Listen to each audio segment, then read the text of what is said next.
الله الرحمن الرحيم.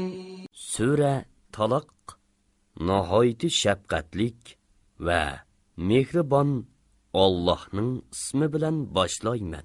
يا أيها النبي إذا طلقتم النساء فطلقوهن لعدتهن وأحصوا العدة واتقوا الله ربكم لا تخرجوهن من بيوتهن ولا يخرجن إلا أن يأتين بفاحشة مبينة وتلك حدود الله ومن يتعد حدود الله فقد ظلم نفسه لا تدري لعل الله يحدث بعد ذلك أمرا.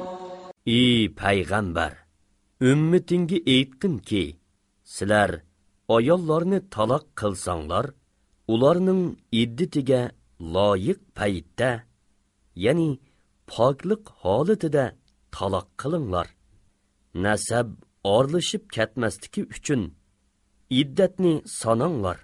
Parvardigoringlardan qo'rqinglar.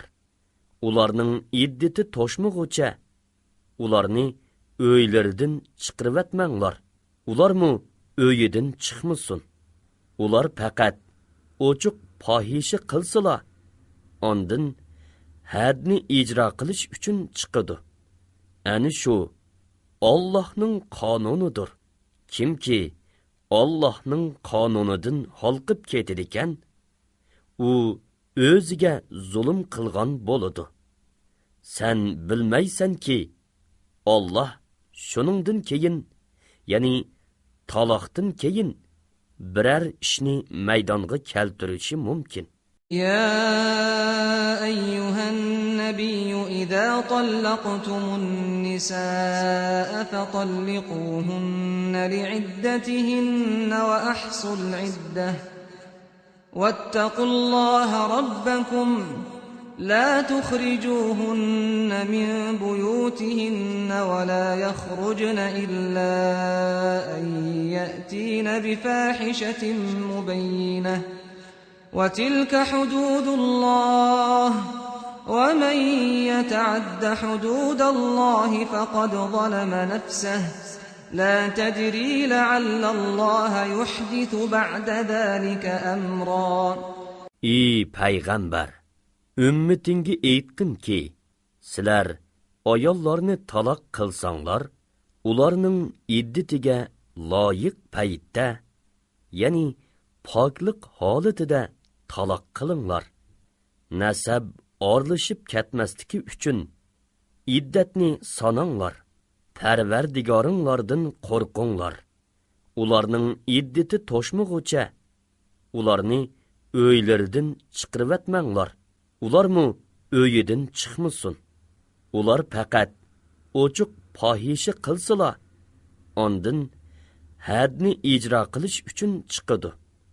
Ani shu Allohning qonunidir. Kimki Allohning qonunidan holqib ketadigan, u o'ziga zulm qilgan bo'ladi.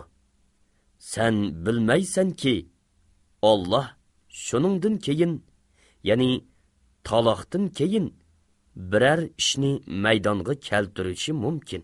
وَيَرْزُقْهُ مِنْ حَيْثُ لَا يَحْتَسِبُ وَمَنْ يَتَوَكَّلْ عَلَى اللَّهِ فَهُوَ حَسْبُهُ إِنَّ اللَّهَ بَالِغُ أَمْرِهِ قَدْ جَعَلَ اللَّهُ لِكُلِّ شَيْءٍ قَدْرًا. Allah uningga o'ylamagan yerdan rizq beradi. Kimki Allohga tavakkul qilsa, Allah uningga kifoya qiladi. Allah haqiqatan maqsadiga yetalaydi. Allah haqiqatan har bir narsa uchun muayyan miqdor, muayyan vaqt belgiledi. واللائي يئسن من المحيض من نسائكم إن ارتبتم فعدتهن 3 أشهر واللائي لم يحضن وأولاة الأحمال أجلهن أن يضعن حملهن ومن يتق الله يجعل له من أمره يسرا. Ayollarınlarning ichidagi hayzdan umidini uzganlardan, ya'ni yeshi cho'ng bo'lganlikdan hayz ko'rmaydiganlarning iddatining qanchalik bo'ladiganligidan shubhida bo'lsanglar, ularning iddati 3 oydir. Kichiklikdan hayz ko'rmaganlarning iddati ham 3 oydir. Homilidor ayollarning iddati mayli qo'yib etilgan bo'lsin, mayli eri o'lib ketgan bo'lsin, bo'shinish bilalli tugaydi. Kimki Allohdan qo'rqadigan, Alloh uning ishini osonlashtirib beradi. ذلك أمر الله أنزله إليكم ومن يتق الله يكفر عنه سيئاته ويعظم له أجرا.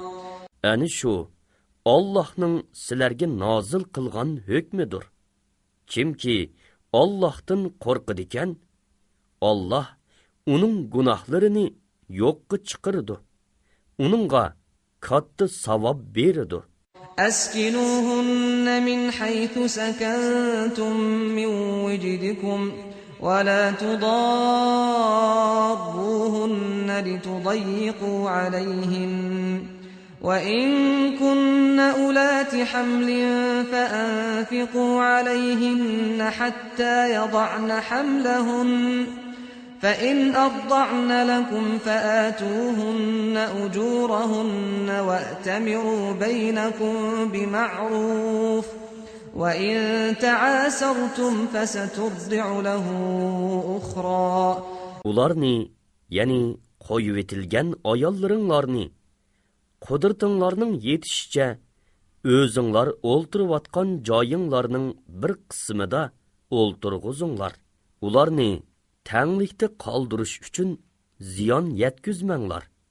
Ya'ni ularni chiqib ketishga majburlash uchun turalg'u jihatdan, nafiqi jihatdan qismanglar. Agar ular homildor bo'lsa, bo'shanganga qadar ularni ta'minlanglar. Agar ular sizlar uchun bolalaringlarni emitib bersa, ularning emitish haqqini beringlar. Haqqoniy asosda o'zaro maslahatlashinglar. Agar fikrda kelishalmasanglar, uni, ya'ni bolani boshqa bir ayol emitsin.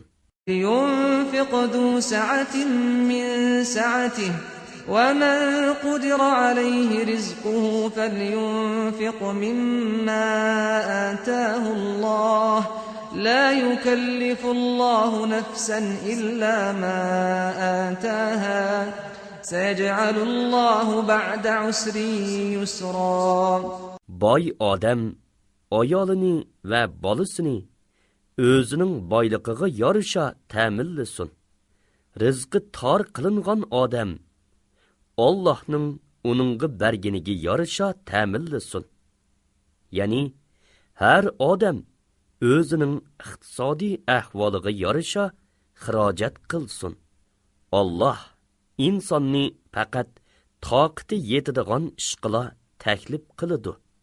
Ya'ni faqir odamni boyni taklif qilgan ishqa taklif qilmaydi. Alloh qiyinchilikdan keyin osonlikni beradi. Ya'ni faqirlikdan keyin boylikni beradi. وكأين من قرية عتت عن أمر ربها ورسله فحاسبناها حسابا شديدا وعذبناها عذابا نكرا. Nurg'un shaharning aholilari Parvardigorining va uning payg'ambarining amridan bosh tortdi. Ulardan qattiq hisob oldik va ularni qattiq jazoladik.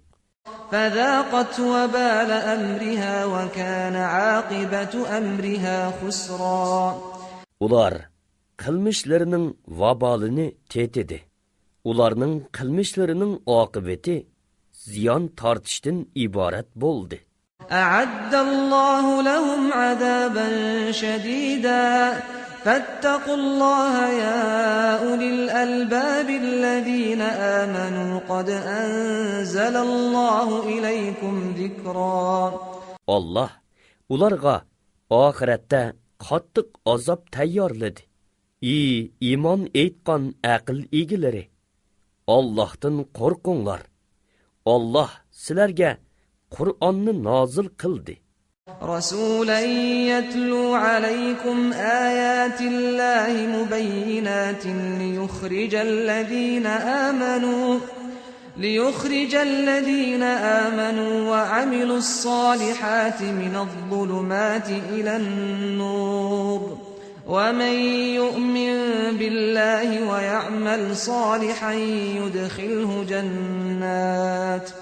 يدخله جنات تجري من تحتها الأنهار خالدين فيها أبدا قد أحسن الله له رزقا. İman etqan və yaxşı əməllərini qılğanlarını qaranğılıqdan nurğa çıxırış üçün sizlərə Allah'ның roşan ayetlerini tilavet qilib beradigan Peygamberni əvətdi. Kimki Allahqa iman eytidikan və yaxşı əməl qilidikan, Allah uni ostidan o'stanglar eqib turadigan jannatlarga kirgizadi. Ular jannatlarda mangu qoladi. Allah ularga esil rizq, ya'ni jannatdagi rizq va ne'matlarni beradi. الله الذي خلق 7 سماوات ومن الأرض مثلهن يتنزل الأمر بينهن لتعلموا أن الله على كل شيء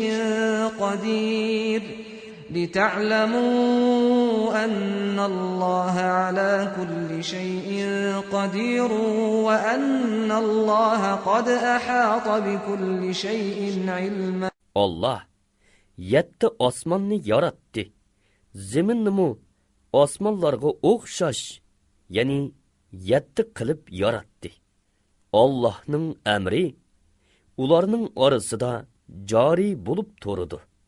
Sizlarga buni bildirishim Allohning hammaga qodir ekanligini va Allohning hamma narsani to'liq biladiganligini bilishinglar